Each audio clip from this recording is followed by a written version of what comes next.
கெட்டியான மனதிலே பிரதிஜை செய்கிறேன். மேலும் எனக்கு பணம் போதாமையால் இயேசுநாத சுவாமி பாடுபட்டு சிந்தித்திருந்த ரத்த பலன்களை பார்த்து என் பாவங்களை எல்லாம் பொறுத்து எனக்கு இந்த வரப்பிரசாதத்தையும் மோட்ச பாக்கியத்தையும் தந்தது என்று நம்புகிறேன். திருச்சபை விசுவாசித்த சத்தியங்களை எல்லாம் தேவையில்லாமே அறிவித்தால் நான் விசுவாசிக்கிறேன். ஆமென். திவ்ய இயேசுவே, எங்களுக்காகவும் உத்தரவு செலுத்த ஆத்மாக்களுக்காகவும் சிலுவை பாதையை ஜெபிக்கிறோம் கணிக்கப்பட்ட பலன்களை அடைய விரும்பி தேவனுடைய இரக்கத்தை கேட்டு கொண்டாடுகின்றோம். புனித மரியாயே, வியாபார மாதாவே, உம்மோடு கூட சிலுவை பாதையை சேவிக்க விரும்புகின்ற நாங்கள் அதனுடைய சிறுத்த பலன்களை அடையும் படிப்பி எங்களுக்காக வேண்டிக் கொள்ளும்.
புதுமைகளையா அல்லது அவரை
முதல் முறை கீழே விழுகிறார். விழுதல் என்பது மனிதனின் வாழ்க்கையில் அவ்வப்போது நடக்கக்கூடிய ஒன்றாக உள்ளது. சிலர் தாங்களாகவே விழுகிறார்கள், இன்னும் சிலர் மற்றவரால் கீழே தள்ளப்படுகிறார்கள். இதில் இயேசுவின் விழுதல் எந்த வகையை சார்ந்தது? இயேசு தன்னுடைய பலவீனத்தால் விழவில்லை, மாறாக மற்றவரின் பலவீனத்தால் வீழ்த்தப்படுகிறார். பாவம் என்னும் பலவீனம் இயேசுவை கீழே விழுகின்றது. மனிதனின் மீட்புக்காக விண்ணிலிருந்து மண்ணிற்கு வந்த இறைவன் அதே மனிதனின் மீட்புக்காக முதல் முறை கல்வாரி பயணத்திலே கீழே விழுகிறார். இதை அவர் தோல்வியாக கருதவில்லை, நிரந்தர வீழ்ச்சியாக கருதவில்லை. மாறாக கல்வாரி பயணத்தில் தொடர்ச்சியாகத்தான் வெற்றியடைகிறார்.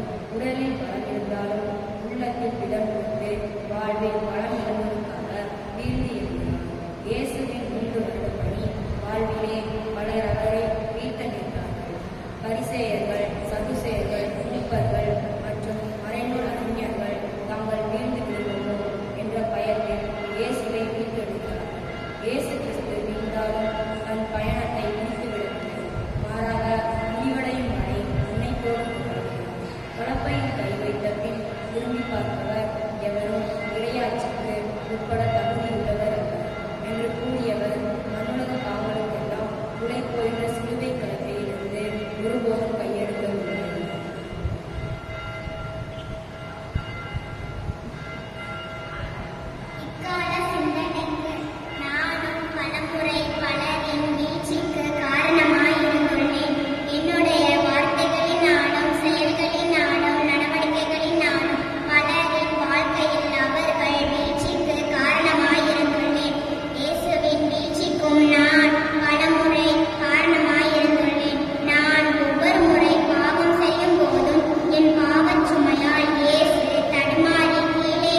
இக்கால சிந்தனைக்கு உதவும் கரங்கள் உன்னதமான கரங்கள் என்று சொல்வார்கள்.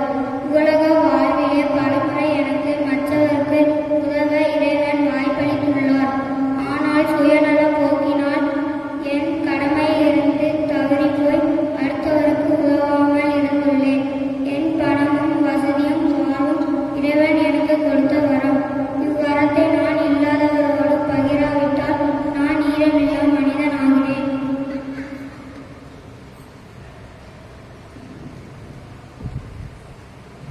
அன்புள்ளம் கொண்ட இறைவா, என் வாழ்வும் வளமும் மற்றவருக்கு பயன்படும் வகையில் எனக்கு உதவும்.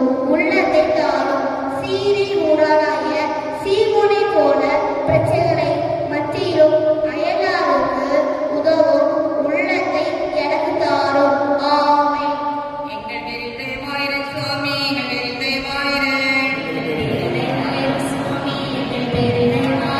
அறிந்த விசுவாசிகளுடைய ஆத்மாக்கள் கருத்து இரக்கத்தினால் நித்திய சமாதானங்களை பாடுபடாதே.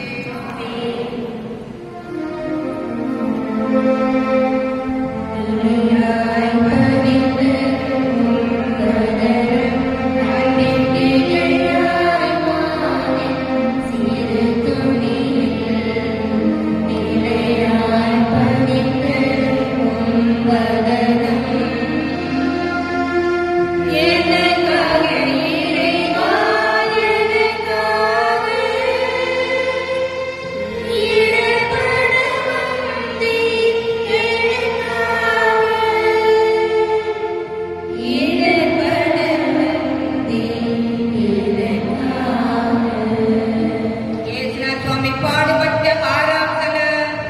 இயேசுவே மெய்யான துணிவோர்க்கு நன்றி என்று ஸ்தோத்திரம் அடைகிறார். அதை நிந்தகத்தீட்ட பாரமான சிலுவைக்கு உலகத்தை மீட்டு ரட்சித்து வெரோனிக்காளின் வெற்றி. துடைப்பது என்பது கலங்கியதை துணக்கச் செய்வதே ஆகும்.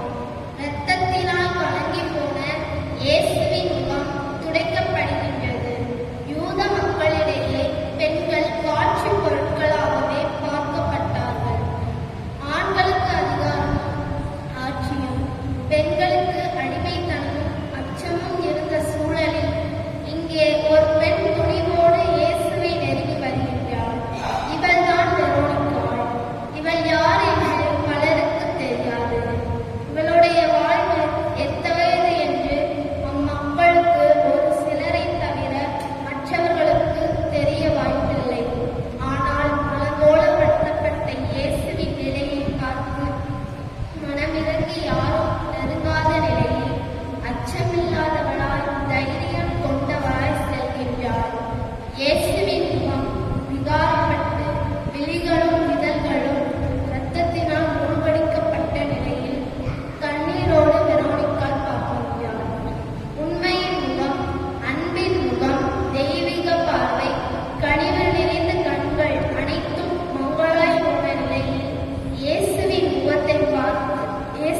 முகத்தை தன்னிடமிருந்த சிறு துணியால் துடைக்கின்றாள். இவளின் வீரச் செயலுக்கு இயேசு தன் முகத்தை அத்துணியில் பதிய வைக்கிறார். பரிவு காட்டிய பெண்ணுக்கு பரிசாக தன் முகம் கொடுத்தார் பரமன் இயேசு. இரக்கம் காட்டினால் அவ்விரக்கத்தை பெற்றுக்கொண்டால் வீரப்பெண் வெரோனிகா.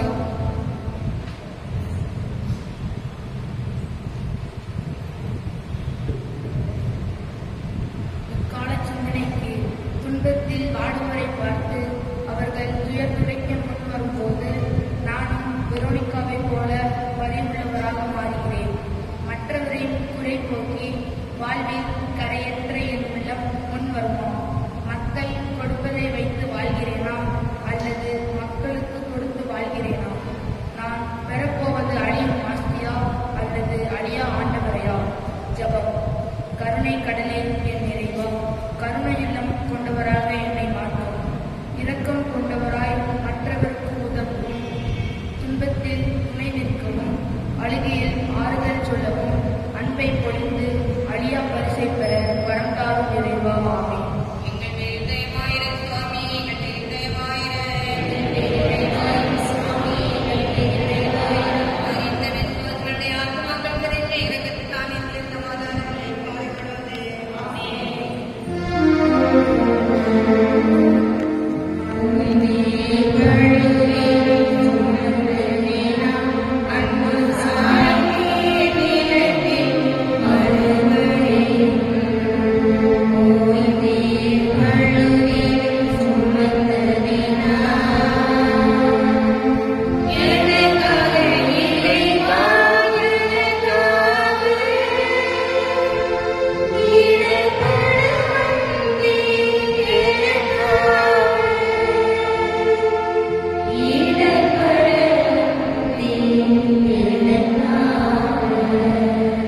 ஏசுநாத் சுவாமி பாடுபட்ட 7ஆம் தினம் இயேசுவே ஆராதனை உமக்கு நன்றி என்று தோற்றமடைகிறோம். அதை நிஜகீத பரமான சிலுவை கொண்டு உலகத்தை ரட்சித்தீர். இயேசு இரண்டாம் முறை கீழே விழுகிறார். விழுதல் என்பது உயர்விலிருந்து தாழ்வை நோக்கி செல்வதாகும். உயர்ந்து நடந்த இயேசு தாழ்ச்சியோடு விழுகின்றார். சிலுவையின் பாரத்தால் இரண்டாம் முறை விழுகிறார். பலரை தூக்கிவிட்ட இவர் தடுமாறி கீழே விழுகிறார். இவர் எதனால் கீழே விழுகிறார்? வலுமையின்மையாலா, உடல் களைப்பினாலா அல்லது மனவேதனையினாலா? படை வீரர்களின் சாட்டையடி ஒரு பக்கம், சிலுவையின் பாரமும் பாவத்தின் பாரமும் இன்னொரு பக்கம். இவர் வாழும்போது தடுமாறவில்லை, தன்னுடைய வாழ்க்கையினால் எதிரிகளை தடுமாற வைத்தார். இவர் பணி வாழ்வில் வீழ்ந்ததே இல்லை, தன்னுடைய அன்பிலும் நீதியினாலும் மற்றவரை விழ வைத்தார். இவரின் வீழ்ச்சிக்காக பலர் எதிர்ப்போடு இருந்தனர். முப்பர்கள், மறைநூல் அறிஞர்கள் மற்றும் இன்னும் பலர் இயேசுவின் வீழ்ச்சிக்காக காத்துக் கொண்டிருந்தனர். இவரின் வீழ்ச்சி சிலருக்கு மகிழ்ச்சி, ஆனால் பலருக்கு வருத்தம். யார் இவரை விழ வைத்தது? நான் தான் விழ வைத்தேன். என்னுடைய பாவம் தான், என்னுடைய பொய்மைதான் இவரை விழ வைத்தது. ஆனால் இந்த வீழ்ச்சி தற்காலிகமானதுதான், நிரந்தரமானது அல்ல.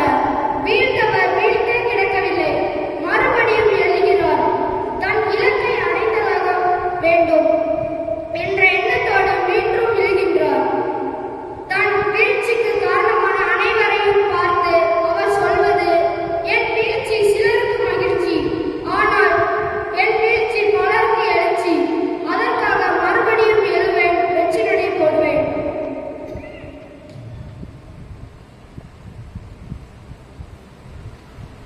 இக்கால சிந்தனை. பலமுறை அடுத்தவரின் வீழ்ச்சியை பார்த்து நான் மகிழ்ந்துள்ளேன். பலரின் வீழ்ச்சிக்கு காரணமாயிருந்துள்ளேன். பலரின் துன்பம் எனது இன்பமாய் மாறிப்போனது. சுயநலம் உடையவராயிருந்துள்ளேன். இப்போது எனக்காக கீழே விழுந்து கிடக்கும் இயேசுவை பார்க்கும்போது என் நெஞ்சம் நெகிழ்கிறது. நான் தான் அவரின் வீழ்ச்சிக்கு காரணமாக இருந்துள்ளேன். என்னை உயர்த்த அவர் தன்னை தாழ்த்துகின்றார். இனிமேல்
அதை கண்டகத்தின பரமான சிலுவைக்கு உலகத்தில் வேண்டி ரட்சித்தேன். 8ஆம் நிலை. எருசலேம் பெண்களுக்கு ஆறுதல் சொல்லும் இயேசு. ஆறுதல் என்பது துன்பத்தால் அழுவோரை ஆற்றல்படுத்தும் செயலாகும். எதிர்ப்புக்கும் அவமானத்திற்கும் ஏமாற்றத்திற்கும் மத்தியில் கண்ணீர் விடவும் சிலர் இருந்தனர். இயேசுவினால் பயனடைந்தவர்கள், குணமடைந்தவர்கள், வாழ்வடைந்தவர்கள் இவர்களில் பலர். ஆனால் அவர்களில் யாரும் இயேசுவின் பாடுகளில் அவருடன் இல்லை. அவரை பார்த்து பரிதாபப்படக்கூட யாரும் இல்லை. யார் இந்த எருசலேம் பெண்கள்? எதற்காக இவர்கள் இயேசுவை பார்த்து பரிதாபப்பட்டு அழ வேண்டும்? எதற்காக அவரை பார்த்து மனமிறங்க வேண்டும்? இவர்கள் இயேசுவின் உறவினர்களா அல்லது இயேசுவால் பயனடைந்தவர்களா? இல்லை, இவர்கள் சாதாரண மக்கள். சிலருக்கு இயேசுவை தெரிந்திருக்க வாய்ப்புண்டு, சிலருக்கு இயேசுவை தெரிந்திருக்க வாய்ப்பில்லை. இப்படி இருந்தும் இயேசுக்காக கண்ணீர் வடிக்கும் பெண்கள் ஒரு ஏக்கத்தை தங்கள் உள்ளத்தில் வைத்து அழுகின்றனர். பெற்றெடுத்த தாயை போல இயேசுவுடன் இருந்து துன்பப்படுகின்றனர். இப்படி துன்பப்படுகின்ற பெண்களை பார்த்து ஆறுதல் சொல்லும் ஆண்டவராக தன் துன்பத்தை பொருட்படுத்தாமல் மற்றவரை ஆறுதல் படுத்தும் ஆயானாக இருக்கின்றார் இயேசு. மக்களின் கண்களில் கூட கண்ணீரை பார்த்து விரும்பாத தூய உள்ளம் கொண்டவராக, தியாக உள்ளம் கொண்டவராய் இயேசு ஆறுதல் சொல்கிறார். தன் வழியை துச்சம் என்று நினைத்து அடுத்தவர் துன்பம் போக்க நினைப்பவர்கள் எவரும் இயேசுவாகவே இருக்கின்றனர். இக்கால சிந்தனைக்கு தன் வாழ்க்கை, தன் குடும்பம், தன் துன்பம் என்று நான் என்ற வட்டத்திலே மனிதன் அதிகமாக சுற்றி கொண்டு இருக்கிறான். தன்னை பார்க்க முடியவில்லை, பிறரை எங்கு கவனிப்பது என்ற சுயநல போக்கிலே வாழும் மனிதர்கள் பலர் உள்ளனர். ஆனால் இயேசுவை போல தன் துன்பத்தையும் பொருட்படுத்தாமல் பிறருக்கு ஆறுதல் சொல்லும் குணம் யாருக்கு உண்டு? சிந்திப்போம்.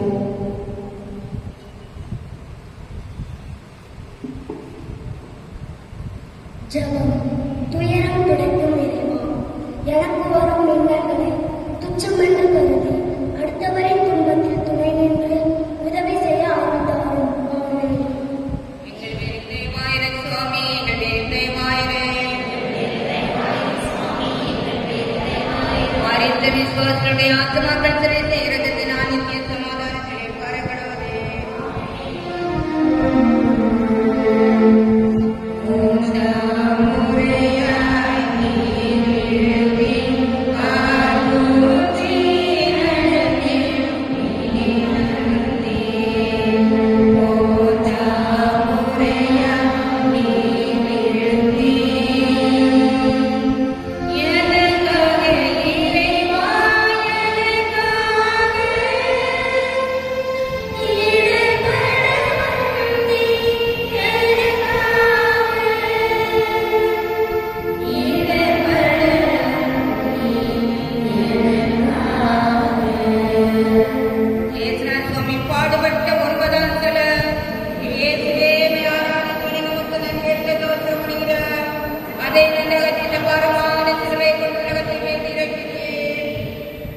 இயேசு 3ஆம் முறை கீழே விழுகிறார். ஏன் மறுபடியும் பேச்சு? இருமுறை விழுந்தார், ஆனால் தானாகவே எழுந்தார். அதனால் 3ஆம் முறை கீழே சாய்கின்றார்.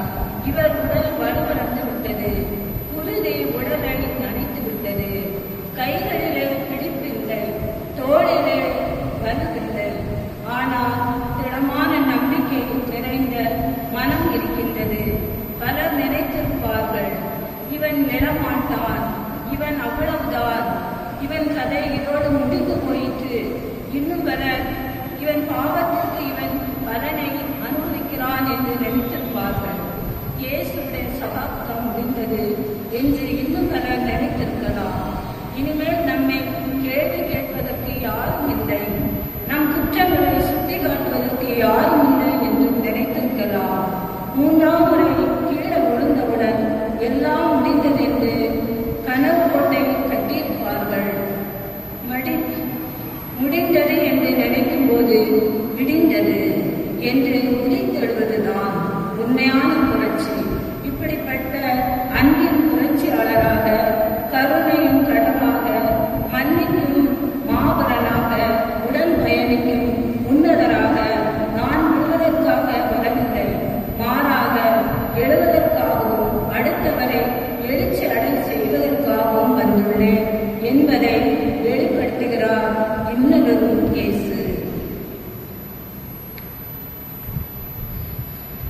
இக்கால சிந்தனைக்கு நானும் பலமுறை வீழ்ந்துள்ளேன். என் பலவீனத்தால், என் சுயநலத்தால், என் பொறாமையால், என் தீய எண்ணத்தால் பலரை வீழ்த்தியுள்ளேன். அந்த நேரங்களில் நான் இயேசுவையே வீழ்த்துகிறேன். பலமுறை அவரை கீழே தள்ளுகிறேன். அவருடைய காயங்களை மேலும் ரணமாக்குகிறேன். என் எழுச்சிக்காக அவர் வீழ்ச்சியுறுகிறார். இவர் என்னை தாங்கும் இறைவன், காக்கும் இறைவன், வாழ்வழிக்கும் இறைவன். இனி இவரை வீழ்த்தினேன்.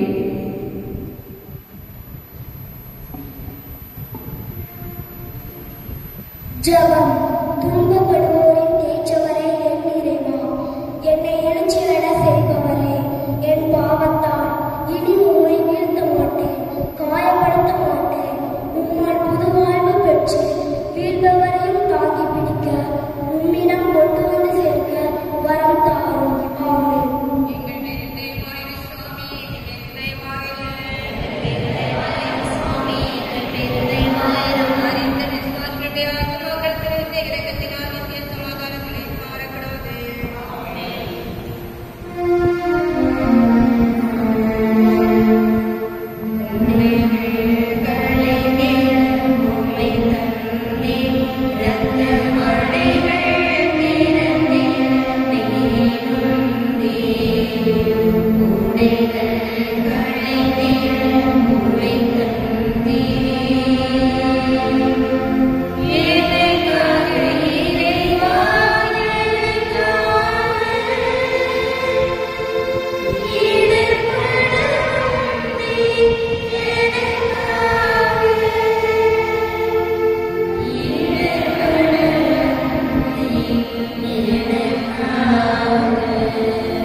இயேசுநாதமே பாடுபட்ட பத்தாசலம், இயேசுவே மேலான பிணிப்பினர் எந்த தோற்றம் அடைகிறார். அதை நல்லகத்தின் பரமான சிலுவை கொண்டு உலகத்தை மீட்டிரட்டும். இயேசுவின் ஆடையை கலைக்கிறார்கள். கலைதல் என்பது உரித்திருப்பதை உரித்தறியும் செயலாகும். ஒருவர் ஆடையை இழப்பது அவரின் அங்கீகாரத்தை இழப்பதற்கு சமமானதாகும். யூத குலத்தில் ஆண்களும் பெண்களும் தங்கள் உடுத்துவதில் மிக கவனமாக இருந்தனர். மேற்போர்வை, மேலாடை, அங்கி மற்றும் உயிர்ப்பு ஆடை என்று ஆண்கள் 3 வகையான ஆடையை அணிந்திருந்தனர். இந்த ஆடை அவர்கள் உடல் ரீதியாக காத்தது. அது மட்டுமின்றி சமுதாய அடிப்படையில் அவர்களை மேம்படுக்கிறவர்களாக காட்டியது. ஆடை இல்லாதவன் அரை மனிதன் என்ற குறிப்பிட்ட ஆடை இல்லாமை அவமானத்தை சுட்டிக்காட்டுகின்றது. இங்கு இயேசுவின் ஆடையை கலைக்கிறார்கள். அனைவரும் முன்னால் தண்டனை நிறைவேற்றுவதற்கு இயேசுவின் ஆடையை கலைக்கின்றனர். பலரின் அவமானத்தை போக்கியவர், பலரின் வாழ்வை அசிங்கத்திலிருந்து மீட்டவர் இப்போது அவமானப்படுத்தப்படுகிறார். சமுதாயத்தில் ஒருவர் மாண்பையும் அடையாளத்தையும் காப்பாற்ற வேண்டிய அதிகாரம் அவமானப்படுத்தும் காட்சி பார்க்கிறோம். இன்று ஆதாரம் பாவத்தால் ஆடை இல்லை என்பதை உணர்ந்து தன்னை இலைகளினால் நிறுத்தினார். இன்று பாவத்தை போக்கி மீட்பை கொடுக்க வந்த இயேசுவின் ஆடைகளை குறிக்கின்றார்கள். அனைத்தையும் தியாகம் செய்த இயேசு தன் ஆடையும் தியாகம் செய்கிறார். நம்பிக்கையால் இயேசுவின் ஆடையை தொட்ட பெண் சுகம் பெற்றார். இங்கே நம்பிக்கை இல்லா மிருகங்கள் அதை தங்களிடையே பங்கிட்டுக் கொள்கிறார்கள். ஆடை இல்லை என்றாலும் ஆன்மாவை மீட்டு கொடுக்காமல் உயர்மாட்டேன் என்பது இயேசுவின் அமைதி குரலாக நிலை நமக்கு கேட்கிறது. இக்கால சிந்தனைக்கு நிர்வாணம் என்பது வெறும் உடல் சம்பந்தப்பட்டது மட்டுமல்ல, மாறாக உள்ளம் சம்பந்தப்பட்டதாகும். உடலளவிலும் உள்ளத்தளவிலும் நான் அவமானப்படுத்தும் போது அவர்களை நிர்வாணப்படுத்துகிறேன். சமுதாயத்தின் முன்பாகவும் மக்கள் முன்பாகவும் அவர்களை நிர்வாணப்படுத்துகிறேன். அத்தகைய தருணங்களில் நான் இயேசுவையே நிர்வாணப்படுத்துகிறேன்.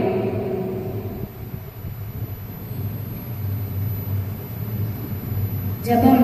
அனைத்தையும் படைத்தாலும் என் இறைவா, மனிதனின் உடலையும் உள்ளத்தையும்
வார்த்தையின்படி சிலுவையில் அறையப்படும் மனிதன் ஒரு பாவியாவான்.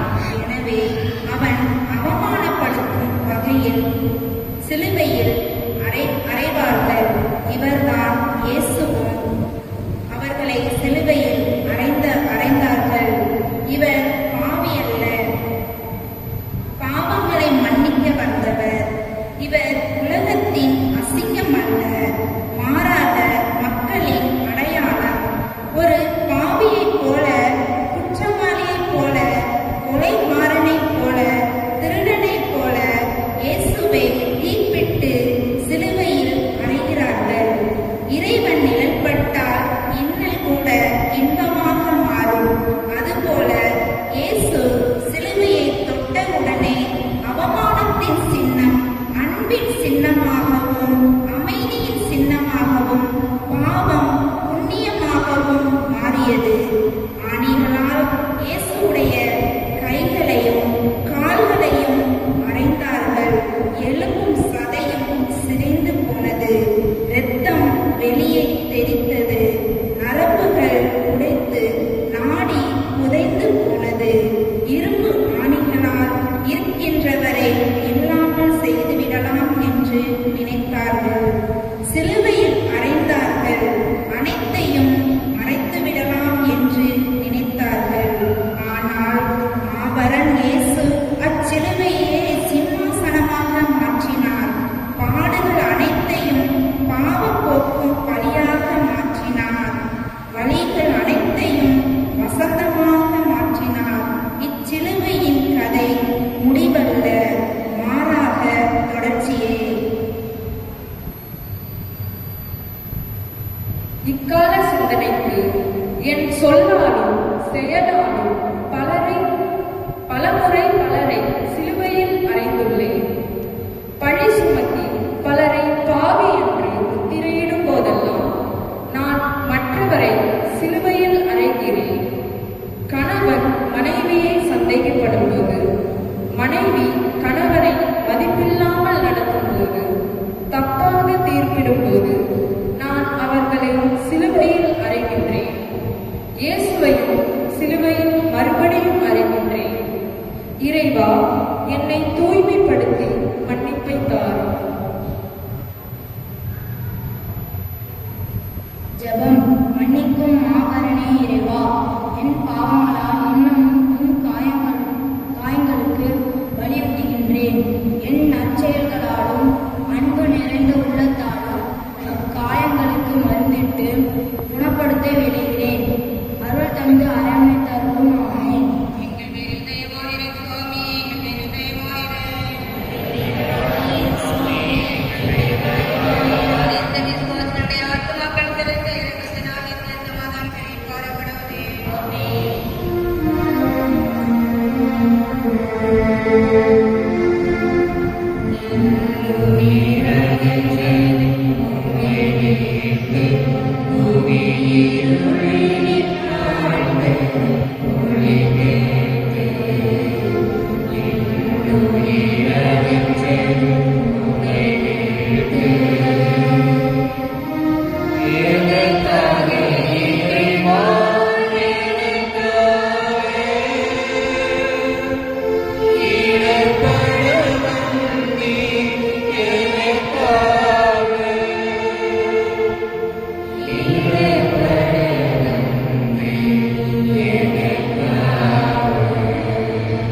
இயேசுநாத சுவாமி பாடுபட்ட 12 ஆண்டுகள் இயேசுவே ஞானாத குணங்களுடன் இயற்கை வளர்ச்சிரமணிகள் அதை நகர்த்த பாடமாக சிலுவைக்கு இயேசு சிலுவையில் உயிர் விடுகிறார். உயிர் விடுதல் என்பது மூச்சுக்காற்றால் பெற்ற வாழ்விற்கு முற்றுப்புள்ளி வைப்பதாகும். பிறப்பு ஒரு முறை, இறப்பு ஒரு முறை. இதற்கு இடையில் எதற்கு வன்முறை? இயேசு பிறந்தது நமக்காக, வாழ்ந்தது நமக்காக, இறந்ததும் நமக்காகத்தான். மனிதனாய் பிறந்த எவரும் வாழ விரும்புவார்கள், சாக விரும்புவதில்லை. அதுவும் மற்றவருக்காக உயிரை கொடுக்க முன்வருவதில்லை. எதை கொடுத்தாலும் உயிர் கொடுக்க எவரும் விரும்புவதில்லை. இந்த சூழலில் தன்னுடைய மக்கள்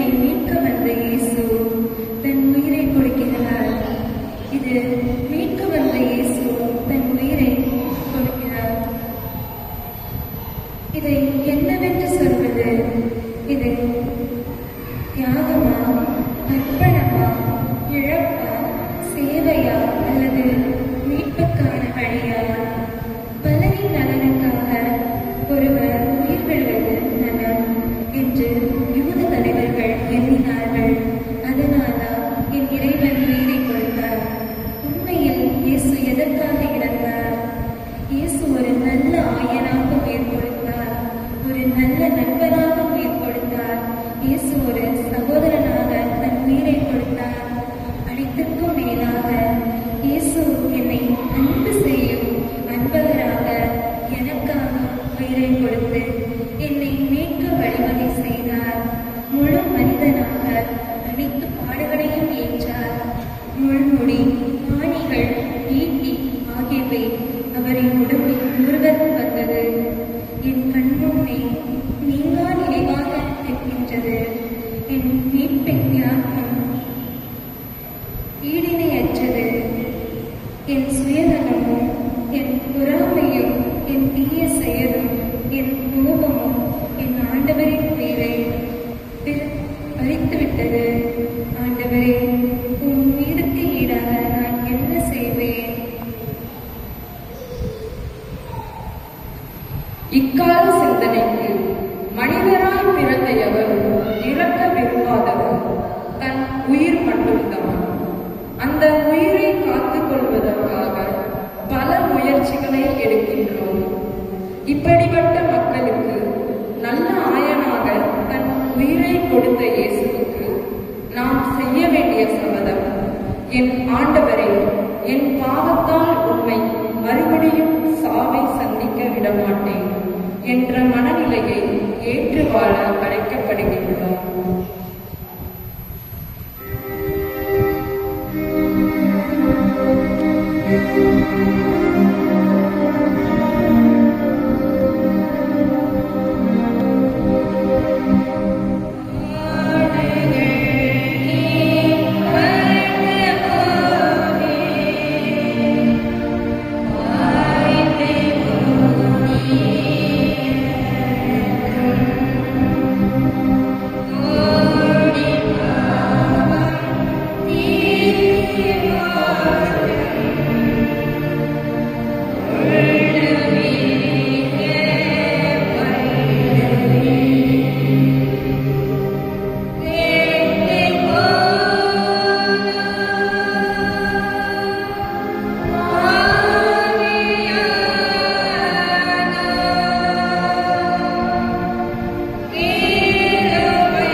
ஜெபம். உயிர் கொடுத்த உன்னதரே, தன் நண்பர்களுக்காக உயிரை கொடுப்பதை விட சிறந்த நண்பு யாரிடம் இல்லை என்று சொல்லிய உண்மை நண்பன் நீர்தான் என்பதை எங்களுக்கு காண்பித்து வழி நடத்துகின்றீர். இனி நாங்கள் வழி தவறிய ஆடுகளாக ஓடிப்போகும் ஊதாரி மைந்தர்களாக இருக்க மாட்டோம்.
உருவமாகும்.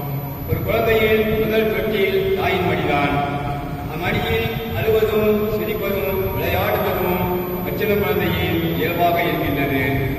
தாயின் மடிதான் குழந்தையின் உலகம். மடி ஒன்றுதான், ஆனால் சூழ்நிலை வெவ்வேறாக இருக்கின்றது. அன்று பிறந்த குழந்தை இயேசுவை மடியில் கிடத்தி மகிழ்வில் தைத்தார் அன்னை மரியாள். இன்று இறந்த தன் மகனை இயேசுவை மடியில் கிடத்தி துன்பத்தில் வருகிறார் அன்னை மரியாள். எல்லா தாயும் எதிர்பார்ப்பது தன் மகன் உள்ளூரனாக இருந்தாலும் பாவியாக இருந்தாலும் அவன் வாழ வேண்டும் என்றுதான் நினைப்பார்கள். ஆனால் எந்த பாவமும் அறியாத இயேசு தன் தாயின் மடியில் பேச்சற்றவராக மூச்சற்றவராக இருக்கின்றார். அனைவரும் ஓடிப்போன வேளையில் தாய் தன் மகனுக்கு ஆறுதலாக இறந்த தன் மகனை மடியில் கிடத்தி அழுகின்றார். எந்த ஒரு தாய்க்கும் வரக்கூடாத சூழ்நிலை அன்னை மரியாளுக்கு வந்தது. அனைத்தையும் மனதில் இருந்து தியானித்த அன்னை மரியாளின் உள்ளம் வந்து அழுகின்றது. தன் மகனையே இவ்வுலகிற்கு தியாகம் செய்த தியாக செம்மலாக இருக்கின்றார் அன்னை மரியாள். அவர் விளைச்சலை எதிர்பார்க்கும் விவசாயியை போல தன் மகனின் வளர்ச்சிக்காக தாயின் உள்ளம் இயக்கும் அன்னை மரியாளின் உள்ளமும் இயங்கியிருக்கும். ஆனால் இறைவனி திட்டம் நிறைவேற இயக்கங்களை உடைத்தெறிந்து மனித குலத்துக்கு ஏற்றம் கொண்டு வந்த அன்னை மரியாளின் மடி உறங்கும் மடியல்ல, உயிர் கொடுக்கும் மடி, வீழ்ந்து கிடக்கும் மடியல்ல, விழித்து எழும் மடி. அன்னையின் மடியில் இயேசுவின் இறப்பு வீழ்ச்சி அல்ல, மாறாக அது மாநில குலத்தின் எழுச்சியாகும்.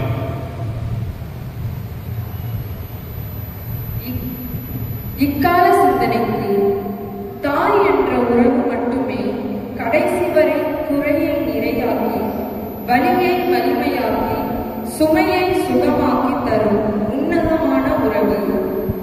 அவ்வுறவின் உச்சம் அன்னை மரியா. என் வாழ்க்கை சூழ்நிலை என் தாயை மறக்க செய்தது, வெறுக்க செய்தது, ஒதுக்க செய்தது. இருந்தாலும் எனக்காக ஓடி வரும் ஒரே நபர் என் தாயாக தான் இருக்க முடியும். அன்னை மரியாதை போல இறந்த பின்னும் மடியில் சுமக்கும் தாய்மார்கள் பலர் இன்னும் இருக்கிறார்கள். இயேசுவை போல பிள்ளையாக, பாசமுள்ள பிள்ளையாக நாம் இருக்கிறோமா?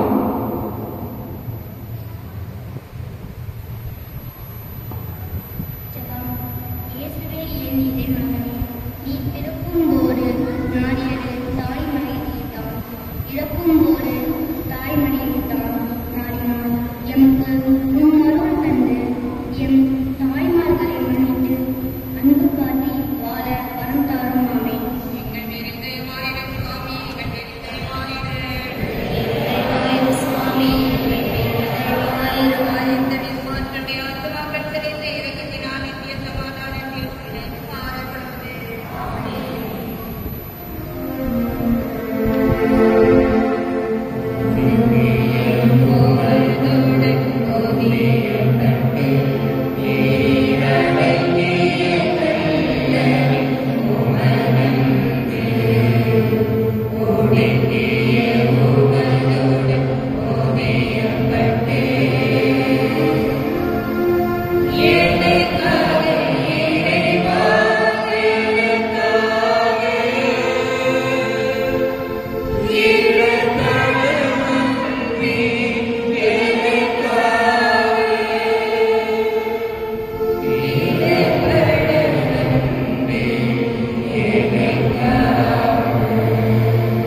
இயேசுநாத சுவாமி பாடுபட்ட 14ஆம் ஸ்தலம்.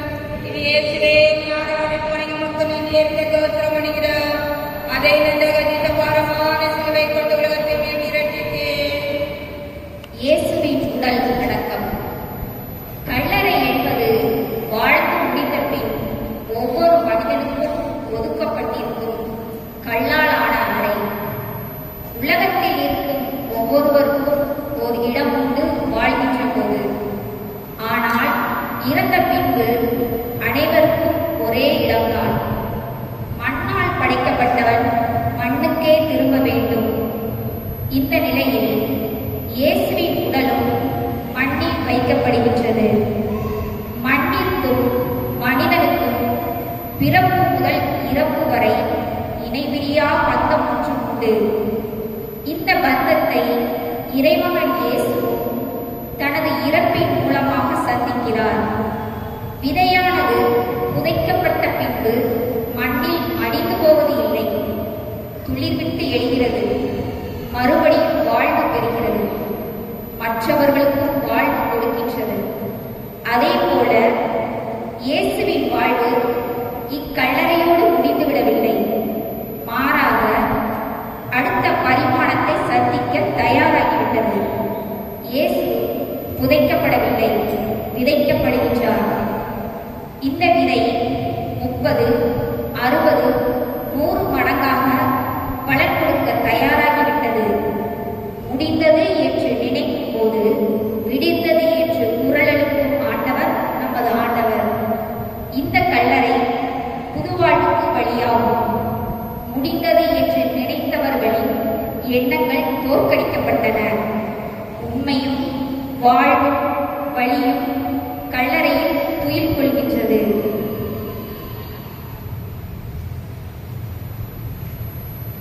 இக்கால சிந்தனைக்கு 33 வருட வாழ்வு, 3 ஆண்டு மக்கள் பணி, 3 நாள் ஓய்வு, அனைத்தும் வெற்றியை சுவைப்பதற்கு. வீழ்ந்து விட்டேன், சோர்ந்து விட்டேன், மடிந்து விட்டேன் என்று நினைக்கும் அனைவருக்கும் இயேசுவின் வாழ்வு ஒரு நல்ல எடுத்துக்காட்டு. கல்லறையில் வைக்கப்பட்டாலும் கருணையுள்ள ஆண்டவராக மீண்டும் எழுவார், சாவையை வெல்வார். அதே போல நாமும் தோல்வியை கண்டு பயந்து ஒதுங்கிவிடாமல் ஒவ்வொரு தோல்வியையும் வெற்றிக்கான வழியாக மாற்ற முயல்வோம்.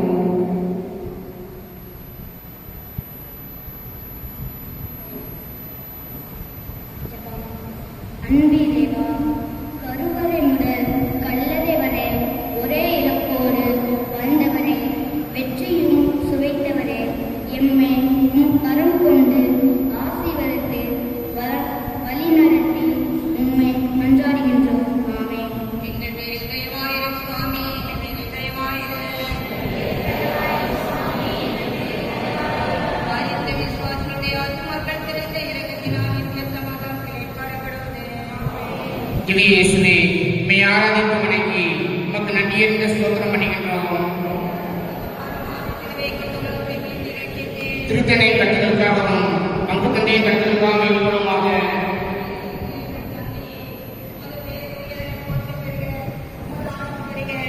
முதல் திருவிழா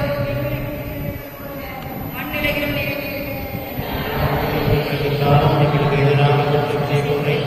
நாங்கள் மன்னிப்பது போல எங்கள் குற்றங்களை மன்னியும், எங்களை சோதனைக்கு உட்படுத்தாதே, தீமையிலிருந்து விடுவித்தருளும். அருள் நிறைந்த